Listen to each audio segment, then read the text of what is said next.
কে বাড়া দেশের জন্য করে? জন খেটে খাস, চাকরগিরি করি, সেটা স্বীকার করবি বাড়া, ঠিক আছে? আর এইটা ক্ষমতা রাখবি। তুমি এমন কোনো বাল হয়ে পারোনি বোকাচোদা কোথাকার।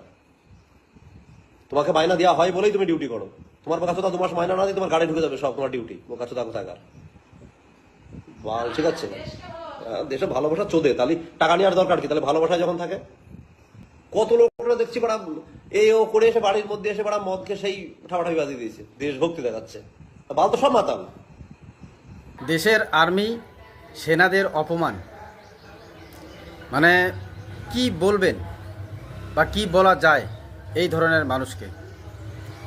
তো আপনারা দেখুন, আগে সোশ্যাল মিডিয়ায় অনেক রিয়াকশন আসতেছে, তার মধ্যে আমি একটা দেখাচ্ছি আপনাদেরকে, দেখুন।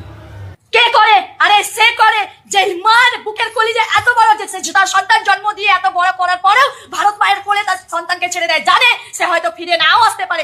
সেই বউ জানে যে নিজের সন্তানের ভবিষ্যৎ না ভেবে নিজের স্বামীকে ভারত মায়ের কোলে ঠেলে দিয়েছে। সেই বোন জানে যে আমি আগামী বছর আমার দাদা রাখি বাড়াতে পারবো না, ভাই বোনা দিতে পারবো না, সে তার দাদাকে ভারত মায়ের কোলে ফেলে দিয়েছে। আর তুই কি জানবি? জানিস তুই কত কষ্ট তারা দেখে? রোদ রে, বৃষ্টি রে, ঝড় রে, বরফ রে, সব জায়গায় তাদেরকে একদম তার ডাটিয়ে দাঁড়িয়ে থাকতে হয়। তোমার মতন তুমি কি জানো বোকা? ট্যাবলেট খেয়ে, ইনজেকশন খেয়ে তোমার এই স্বাস্থ্য বানিয়েছো, দালাল ফ্রি খাওয়ার মাল তুমি। আর তোর পাশ থেকে বলছে না যে কারা করে যারা পায়। আরে সন্ধ্যে তোর ভাতার যেমন নির্লজ্জ ছাপড়ি, আর তার থেকে ডবল ছাপড়ি তুই, যে তুই ভুলকে ভুল বলতে পারিস না। ভাতারে চাটিস তুই।